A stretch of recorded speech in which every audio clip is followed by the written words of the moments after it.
بسم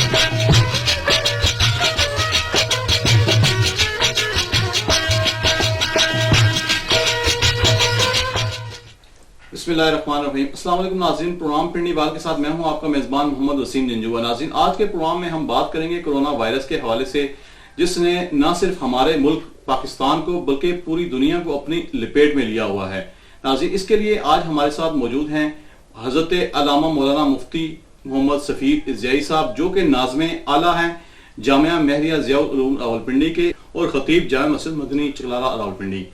حضرت، سب سے پہلے آپ کو اپنے پروگرام پنڈی بال میں خوش آمدید کہتے ہیں۔ آپ سے سب سے پہلے سوال یہ کریں گے، آپ مجھے یہ بتائیں کہ یہ جو کرونا وائرس آیا ہوا ہے، کیا یہ اللہ کا عذاب ہم اسے کہہ سکتے ہیں، کوئی زمینی آفت اسے کہہ سکتے ہیں؟ اس کی بنیادی وجہ آپ کیا قرار دیں گے آپ اس کو؟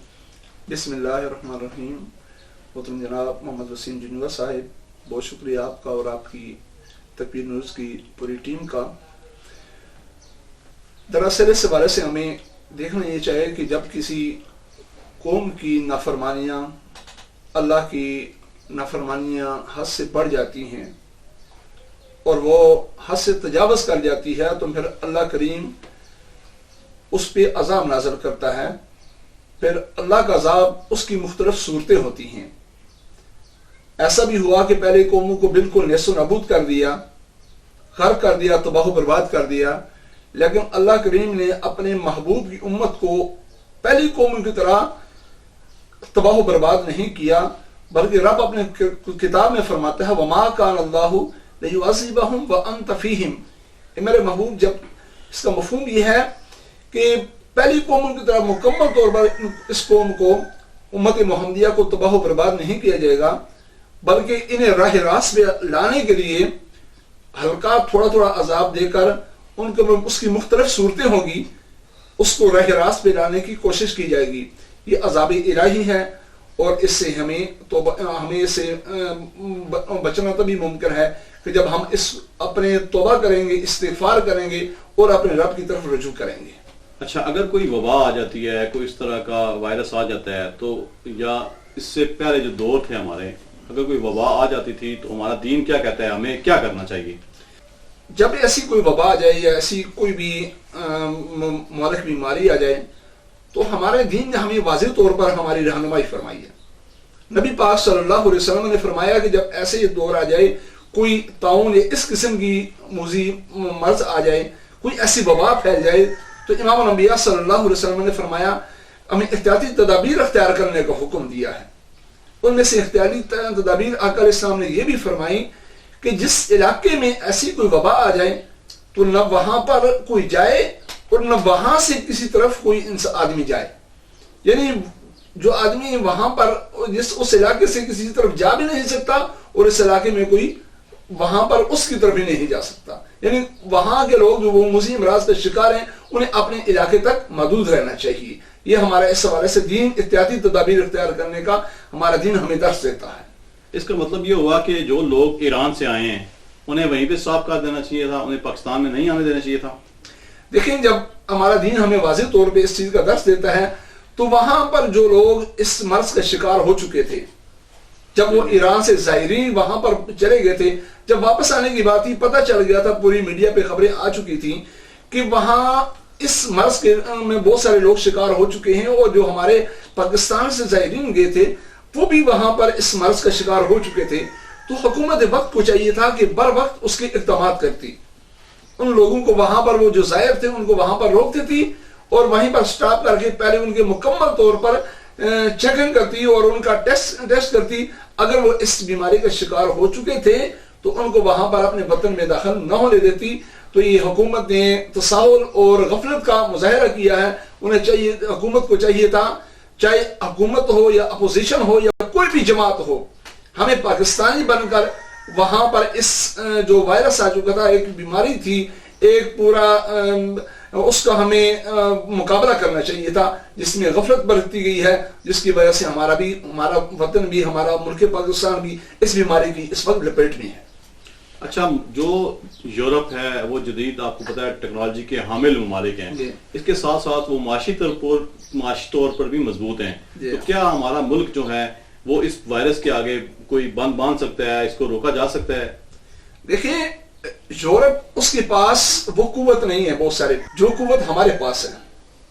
یورپ معاشی طور پر مضبوط سے ہی اس کی معیشت اگرچہ مضبوط ہے، اگرچہ اس کے پاس جدید وسائل ہیں، وہ وسائل سے نمٹنا چاہتا ہے، اپنی معیشت کی مضبوطی کے بلبوتے پر وہ پوری دنیا کو مسخر کرنا چاہتا ہے. لیکن مسلمان کے پاس ایک جو طاقت ہے وہ ایمان کی طاقت ہے، اور اللہ کے عذاب سے معیشت کی مضبوطی کی وجہ سے یا جدید ٹیکنالوجی کی وجہ سے نہیں بچا جا سکتا. اللہ کے عذاب سے، اس کے کرم سے اور ایمان کی مضبوطی کے ذریعے اللہ کے عذاب سے بچا جا سکتا ہے.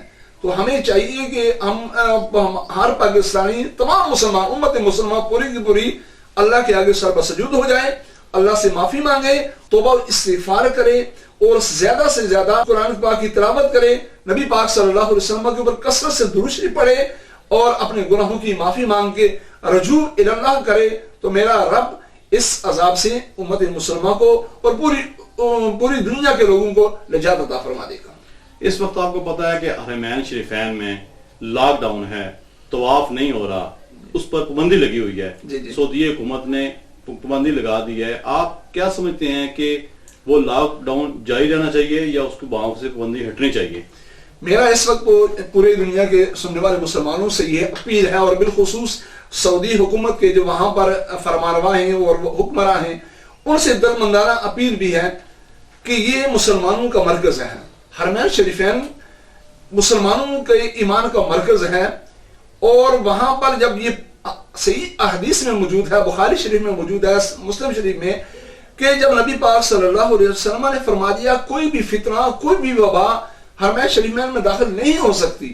سب سے بڑا فتنہ دجال کا فتنہ ہے، اور وہ جب حرمین شریفین میں، حرم شریف میں داخل نہیں ہو سکتا، تو اور بھی کوئی ایسا فتنہ، کوئی اور ایسی وبا وہاں پر نہیں پہنچ سکتی. اور وہاں پر یہ جو لاک ڈاؤن کیا گیا ہے، اس کو فی الفور ختم کیا جائے، مسلمانوں کو وہاں پر جانے کی اجازت دی جائے، اور کم از کم وہ وہاں کے جو رہنے والے ہیں حرمین شریفین کے، مدینہ پاک کے یا مکہ پاک کے جو وہاں کے رہائشی لوگ ہیں، وہ جا کر حرمین شریفین میں وہاں پر اللہ کے آگے سجدہ کریں اور وہاں پر طواف کریں، مطاف کو کھول دیا جائے.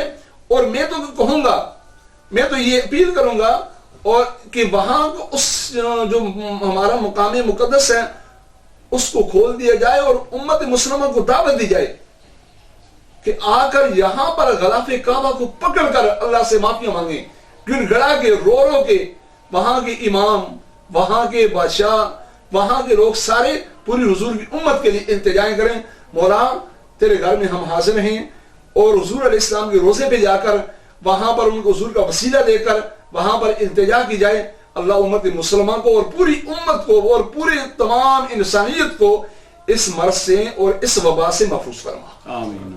ایسا کرنا یہ ہماری اپیل ہے پوری امت مسلمہ سے اور وہاں کے بالخصوص سعودی حکمرانوں سے کہ خدا را امت مسلمہ کے ساتھ مرکز کو یوں بند نہ کریں، مطاف کو کھولا جائے، اور وہاں پر جو آب زمزم، جو آب شفا ہے، دراصل جی آب شفا ہے، جو آب شفا ہے وہ لوگوں کے لیے، وہ متبرک پانی، وہ بابرکت پانی لوگوں کے لیے بند کر دیا گیا. اس کو اس پہ پابندی لگا دی کہ کوئی اس کو استعمال نہیں کر سکتا. ازراہ کرم اس کو کھولا جائے، وہاں پر وہ آب شفا لوگوں کو استعمال کرنے دیا جائے. جب نبی پاک صلی اللہ علیہ وسلم نے فرمایا شفاء لکل دائن، ہر مرض کی یہ شفا ہے، حدیث پاک میں واضح موجود ہے، تو اگر اس کو بھی بند کر دیا جائے تو امت کو شفا کہاں سے ملے گی؟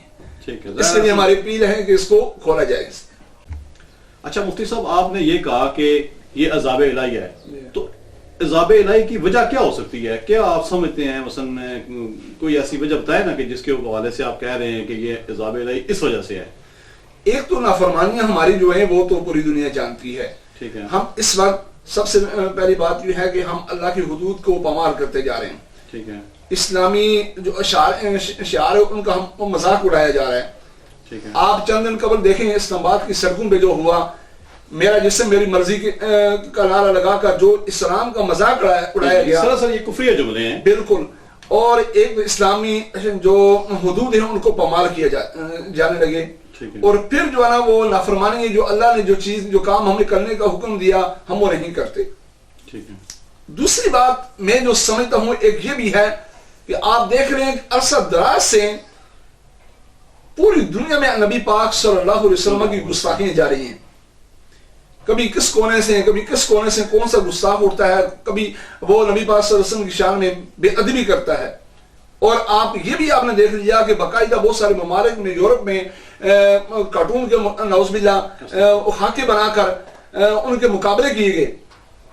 پھر پاکستان کے اندر جو گستاخ, اور بالخصوص کسی جگہ پہ بھی دنیا میں کوئی گستاخی کرے نبی پاک صلی اللہ علیہ وسلم کی, تو میں نے دیکھا, یہ آپ جانتے ہیں کہ یورپ انہیں اٹھا کر اپنے سر پہ بٹھا لیتا ہے اور پھر ان کا وہاں پر ایوارڈ سے نوازتا ہے, ان کی عزت افزائی کرتا ہے, حوصلہ افزائی کرتا ہے.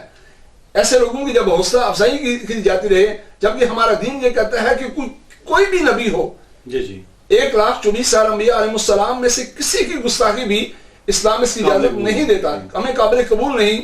تو پھر امام الانبیاء صلی اللہ علیہ وسلم کی گستاخی ہوتی ہو اور پھر یہ یہود و نصارہ ہمارے نبی پاک صلی اللہ علیہ وسلم کی گستاخی کرنے والے کو عزتیں دیں, ان کو ایوارڈ دیں, تو پھر یہ جب ایسا کریں گے پھر عذاب الہی پھر آنا اس کا پھر اس کی وجہ یہی ہو سکتی ہے, پھر عذاب الہی آ جانا, اور پھر اللہ کی غیرت جو ہے وہ للکار رہے ہیں.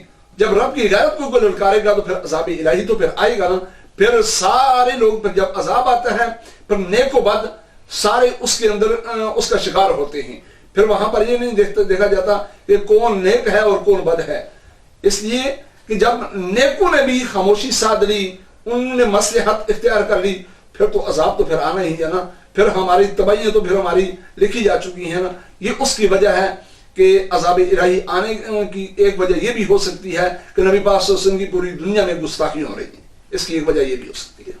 اللہ کریم ہمیں اس سے بچائے. اچھا یہ بتائیں کہ مفتی منیب الرحمان صاحب نے اعلان کیا ہے کہ اگر جمعے کے اجتماعات پر پابندی لگی تو ہم اس کے مخالفت کریں گے, ہم یہ کام نہیں ہونے دیں گے. آپ اس پر کیا رائے رکھتے ہیں؟ مفتی منیب الرحمان صاحب ایک بہت ہی مدبر شخصیت ہیں, ایک عظیم انسان ہے, اور وہ ان کی ہمیشہ جو ان کا کردار ہے وہ مثبت کردار ہے ہر معاملے میں. یعنی کہ کوئی بھی حکومت کوئی بھی ہو اس کو اچھے نیک مشورے دینا اور ان کا اچھے کام میں ساتھ دینا, یہ ان کا ایک وتیرہ ہے اور ان کا طرز عمل ہے زندگی کا. اور پاکستان کے اندر آپ یہ جانتے ہیں کہ رویت ہلال کمیٹی کے لیے عرصہ دراز سے وہ مفت میں خدمات سر انجام دے رہے ہیں. مفتی منیب الرحمان صاحب نے جب قومی سلامتی کونسل کی مشاورتی اجلاس ہوا تو انہوں نے کہا کہ ہم مدارس میں بھی پاکستان کے اندر جو تعلیمی نظام ہے اس کو ہم فی الحال کلوز کرنا چاہتے ہیں. یعنی اس کو پاکستان کے جتنے بھی ادارے ہیں, چاہے اسکول و کالجز ہوں, مدارس ہوں, ہم انہیں بند کرنے کا ارادہ رکھتے ہیں. تو مفتی منیب الرحمان صاحب نے اس فیصلے میں حکومت کا ساتھ دیا. ٹھیک ہے. اور تنظیم المدارس اہل سنت پاکستان کے زیر اہتمام جتنے بھی پاکستان بھر میں مدارس تھے ان کی چھٹیوں کا اعلان کر دیا کہ 5 اپریل تک تنظیم المدارس اہل سنت پاکستان کے زیر اہتمام جتنے بھی ادارے ہیں وہ سارے بند رہیں گے. اچھا, اس کام میں ساتھ کیا. لیکن جب بات آ گئی شریعت کی اور بات آ گئی جب اس معاملے میں حد سے تجاوز کی, ٹھیک ہے, کہ بھائی کہہ دیا کہ مساجد کا اعتماد کم سے کم کر دی جائیں, جمعے بھی ادا کرنے کے لیے کوئی نہ آئے. جس طرح آپ نے دیکھتے ہیں کہ سعودی حکومت نے اعلان کر دیا کہ بھائی کل جمعہ ادا نہیں کرنا, جمعہ پوری سعودیہ میں کہیں ادا نہیں ہوگا. تو ہمارے بھی بہت سارے ایسے احتیاطی تدابیر اختیار کرنے کا جو مشورہ دے رہے تھے. انہوں نے کہا کہ پاکستان میں بھی مدارس بند ہیں تو جمعے کی اجتماعات بھی نہیں ہونے چاہیے, نماز جمعہ مختصر سے مختصر کر دیا جائے, بلکہ یہ بہت سارے نے کہہ دیا کہ اجتماع پہ پابندی لگی جائے, جمعہ بھی ادا نہ کریں. تو اس حوالے سے انہوں نے واضح طور پہ کہہ دیا کہ ہم ایسا کوئی بھی اگر فیصلہ ہوا تو ہم اس کو بالکل برداشت نہیں کریں گے اور ہم اس میں حکومت کا ساتھ نہیں دیں گے. تو ہم بھی یہی کہتے ہیں, انہوں نے بہت اچھا یہ اقدام اٹھایا ہے کہ ہم غیر اسلامی کوئی بھی اگر ایسا قانون بنایا گیا یا ایسا آرڈر جاری کیا گیا تو ہم اس کو نہیں مانیں گے. ہم تو یہ کہتے ہیں, بلکہ ہمارا تو یہی عوام کو پیغام ہے, امت کے لیے ہمارا جو ہے نا وہ اپیل ہے کہ زیادہ سے زیادہ مسجدوں کو آباد کریں اور زیادہ سے زیادہ مسجدوں کا رخ کریں. آپ نمازوں میں زیادہ سے زیادہ حاضر ہوں, نماز 5 وقت باجماعت نماز ادا کریں اور جمعے میں زیادہ سے زیادہ حاضری کو یقینی بنائیں. ٹھیک ہے. ان تبھی سے اگر ہم ایسا کریں گے تو عذاب الہی سے، آفات سے ہم تب بچ سکتے ہیں. تو مساجد کو تالے لگانے سے بچا جا سکتا نہیں ہے. اگر کوئی ایسا سوچ رہے ہیں تو اپنی سوچ کو مثبت دائرے میں لے کے آئیں اور اللہ کے عذاب سے بچنے کے لیے اللہ کی بارگاہ میں ہمیں جانا ہوگا. اچھا مفتی صاحب، سائنس یہ کہہ رہی ہے، ڈاکٹرز یہ کہہ رہے ہیں کہ اپنے ہاتھوں کو 20 سیکنڈ تک دھوئیں. جی. تو اسلام اس بارے میں کیا کہتا ہے؟ صفائی کے بارے سے بھی آپ بتا دیں، ذرا گائیڈ کر دیں عوام کو. کیا بات ہے، آج سائنس بھی مان چکی ہے کہ ہمیں صفائی کا خیال رکھنا چاہیے. اور سائنس تو آج ہمیں درس دے رہی ہے کہ بھائی اپنے ہاتھوں کو دھوئیں، اس طرح کریں. جبکہ ہمارے نبی پاک صلی اللہ علیہ وسلم نے اور ہمارے دین نے آج سے کم و بیش 1400 سال پہلے یہ ہمیں درس دیا کہ الطہور شطر الایمان، کہ صفائی نصف ایمان ہے. اور نصف ایمان کی آپ یہ بھی اندازہ لگا لیں کہ جو ہم دن و رات میں 5 وقت اللہ کے حضور حاضر ہوتے ہیں تو ہمیں وہاں پہ اس میں درس یہ دیا گیا کہ پاک صاف ہو کر حاضر ہونا ہے. یہ 3 مرتبہ ہمیں درس دیتے ہیں کہ 3 مرتبہ دن میں ہاتھ دھونے ہیں. ہمارا دین ہمیں یہ کہتا ہے کہ دن میں کم و بیش 5 مرتبہ تم نے اپنے ہاتھوں کو دھونا ہے. اور اس میں جو ہے نا اپنے چہرے کو بھی دھونا ہے، اپنے گردن کا مسح بھی کرنا ہے، کانوں کے پیچھے کانوں کا مسح بھی کرنا ہے، اور پھر جو انگلیوں کا خلال بھی کرنا ہے. اور یہ ساری چیزیں جو اسلام نے ہمیں آج سے 1400 سال پہلے بتا دی ہیں. اور یہ 3 مرتبہ دھونے کا کہتے ہیں اور 20 سیکنڈ کا کہتے ہیں. ہمارا دین ہمیں یہ کہتا ہے دن میں 5 مرتبہ دھو، اور پھر ہم 20 سیکنڈ سے زائد مرتبہ ہم دھوتے ہیں. اور نبی پاک صلی اللہ علیہ وسلم کی جب سنت پہ ہم عمل کریں گے تو انشاءاللہ ہمیں کوئی بھی تکلیف، ہمیں کوئی بھی بیماری ہمارے پاس نہیں آئے گی. اچھا مجھے یہ بتائیں، فرض کریں کہ کوئی بڑی شخصیت فوت ہو جاتی ہے، ظاہر ہے آپ کو پتہ ہے کہ دنیا ہے، یہاں پہ نظام یہ چلتا رہے گا، تو کیا ان کے جنازے میں شرکت کرنے چاہیے؟ کسی بڑی شخصیت کی جنازہ ہو جائے، کوئی ایسا معاملہ ہو جائے تو میں تو یہ کہوں گا کہ کوئی بڑی شخصیت فوت ہو جائے یا چھوٹی شخصیت فوت ہو جائے، کوئی بھی مسلمان کلمہ پڑھنے والا، لا الہ الا اللہ محمد رسول اللہ پڑھنے والا فوت ہو جائے تو مسلمان کا نماز جنازہ پڑھنا فرض عین نہیں بلکہ فرض کفایہ ہے. ٹھیک ہے. کچھ افراد اگر اس میں شرکت کریں گے تو اس کا شرکت کرنا بہتر ہے. اگر وہ زیادہ دور سے نہیں کر سکتے تو نہ کریں. لیکن مسلمانوں میں میرا تو یہ ایمان ہے کہ کسی مسلمان کے نماز جنازہ میں کوئی بھی اگر اس حوالے سے بھی فوت ہو جاتا ہے، اس وائرس سے، تو شرکت کرنے سے کوئی بھی بیماری نہیں آئے گی. وہ جو بیمار تھا، بیماری کے ساتھ دنیا سے جا چکا ہے، تو اس کی نماز جنازہ میں شرکت کریں، اور شرکت کرنے سے انشاءاللہ اسے کوئی ایسی وبا اس کے نزدیک نہیں آئے گی. اس کو ہاتھ لگانا ضرور نہیں ہے، اس سے دور رہ کر آپ اس کے نماز جنازہ میں شریک ہو جائیں. مکافات عمل بھی ایک چیز کو کہتے ہیں. جو پوری دنیا نے دیکھا کہ مقبوضہ کشمیر میں جو ظلم ہو رہا ہے، انڈیا میں جو ظلم ہو رہا ہے، کیا آپ اس وائرس کو، کورونا کو مکافات عمل سمجھتے ہیں؟ مکافات عمل تو ہمارے گناہوں کی جو سزا وہ تو ہے ہی ہے. جو ہم کریں، جو ہم بوئیں گے وہی ہم نے کاٹنا ہے. ٹھیک ہے. لیکن دیکھ رہے ہیں کل کشمیر کے مسلمان چیخ رہے تھے، کشمیر کے لوگ وہاں پر اپنی جان کی امان مانگ رہے تھے. پوری دنیا کے آگے وہ اپنی زندگی کی بھیک مانگ رہے تھے کہ جن کے اوپر بدترین لاک ڈاؤن ہوا، بدترین کریک ڈاؤن ہوا، اور عرصہ دراز سے وہ ظلم و بربریت کا اور بھارت کی دہشت گردی کا اور انتہا پسندیت کا اور ان کے ظلم و ستم کا وہ شکار ہیں. اور پوری دنیا اس پہ چشم پوشی کر رہی ہے، اور جان بوجھ کر پوری دنیا اس نے خاموشی اختیار کی ہے اور بالکل غفلت کا مظاہرہ کر رہے ہیں. اقوام متحدہ تو بالکل اس حوالے سے اس سے کوئی پرواہ نہیں ہے. اور جو پوری دنیا میں جن لوگوں نے، جن ممالک نے اور چودراہٹ اپنی قائم کر رکھی ہے، وہ بھی اس حوالے سے جان بوجھ کر وہ غفلت کا شکار ہیں، اس وجہ سے کہ وہاں پر مرنے والے مسلمان ہیں. تو وہ لوگ کل جب رو رہے تھے کہ ہمیں اس ظلم سے بچایا جائے، ہمارا کریک ڈاؤن ختم کیا جائے، ہمارا لاک ڈاؤن ختم کیا جائے، تو کوئی ان کی آواز سن نہیں رہتا. اس وقت آپ خود دیکھ رہے ہیں، جب ان کی آہ کسی نے سنی نہیں، ان کی مظلوموں کی کسی آواز کسی نے سنی نہیں، تو آج چشم پوشی کرنے والے، غفلت کا شکار رہنے والے، آج وہ خود اس مصیبت میں پھنسے ہوئے ہیں اور وہ التجا کر رہے ہیں کہ ہمیں کوئی بچا رہے. لیکن قدرت کی لاٹھی بھی آواز ہے. وہ جب انتقام فیصلہ کرتا ہے تو اس میں بڑے بڑے فرعون وقت بھی وہ بھی اس کی گرفت میں ہوتے ہیں. ہم اللہ کے حضور پناہ مانگتے ہیں اللہ ہر ایک کو اس سے محفوظ رکھے، اور جو مسلمان اس وبائی امراض سے اور اس وائرس سے دنیا سے چلا جائے اللہ اس کی بخشش و مغفرت فرمائے.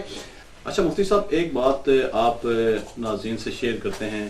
اس وقت ہمارے ملک کا ایک المیہ ہے، کوئی ایسا معاملہ ہو جاتا ہے، کوئی ایسی بات ہو جائے تو ہم لوگ ذخیرہ اندوزی کے چکر میں پڑ جاتے ہیں. دکاندار جو ہیں ان کی کوشش یہ ہوتی ہے کہ ہماری جو اشیاء ہیں وہ مہنگے سے مہنگے داموں پر فروخت ہوں. اس پر آپ قرآن و سنت کے حوالے سے عوام کو گائیڈ کر دیں، ناظرین کو گائیڈ کر دیں، تاکہ کم از کم ہم اس مصیبت سے بچ سکیں نا. وسیم صاحب، یہ ہمارا المیہ بھی ہے اور بڑے قابل افسوس بات بھی ہے کہ اس وقت صرف ایک ذخیرہ اندوز نہیں بلکہ اس کے ساتھ آپ یہ مسئلہ بھی ہے کہ زائد منافع خوری. جی زائد منافع خوری.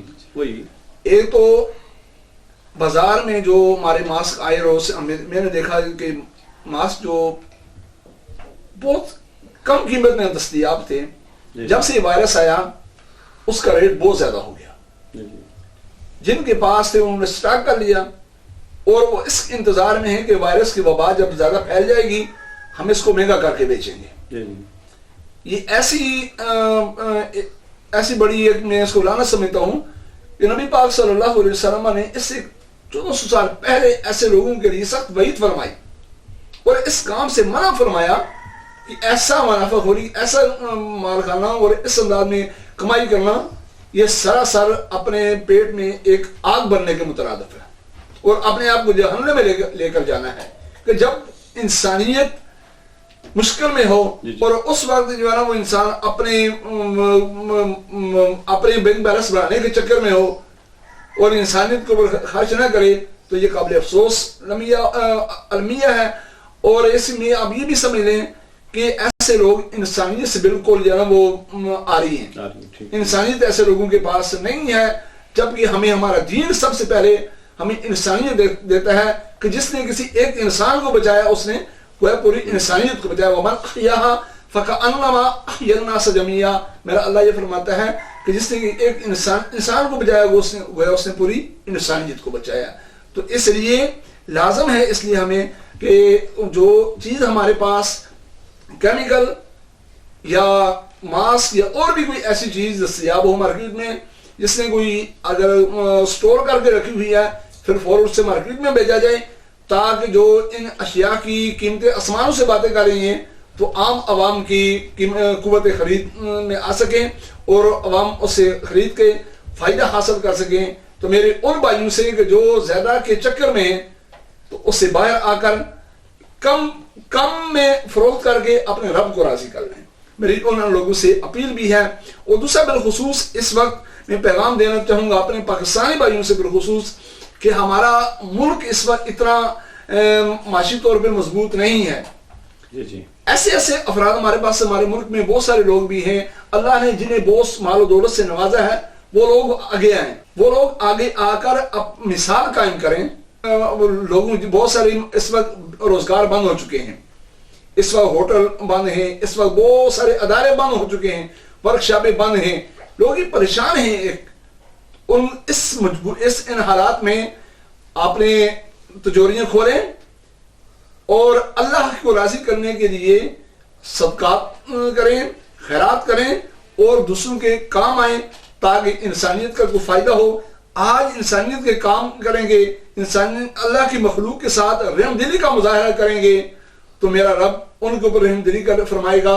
اور میرے نبی پاک صلی اللہ علیہ وسلم نے فرمایا جب کوئی انسان کوئی کسی دوسرے انسان کی برائی میں ہوتا ہے اللہ فرشتوں کو حکم دیتا ہے تو تم اس کے ساتھ برائی کرو اور فرشتے اس کی مدد میں ہوتے ہیں. تو اس لیے ہمارا دین بھی جب ہمیں یہ پیغام دیتا ہے، درس دیتا ہے، اس مشکل حالات میں ایک تو حکومت وقت بہتر انداز میں کوئی پلان کرے جو بالکل ابھی دیکھنے میں نہیں آ رہی ہے. ابھی وہی تساہل کا شکار ہے، ایک دوسرے کے خلاف بیان بازیاں ہیں اور ایک دوسرے کو نیچے دکھانے کی بات ہو رہی ہے، ٹاک شو ہو رہے ہیں، صرف یہ معاملہ ہو رہا ہے. اس سے ایک تو بچ کر ایک پاکستانی بن کر قوم بن کر اس قدرتی آفات کو اور جو ایک وائرس پھیل چکا ہے پورے ملک میں اس سے بچنے کی کوئی اور اس کی حفاظت کے لیے اور اس سے بچنے کے لیے ایک قوم بن کر اس کا مقابلہ کریں.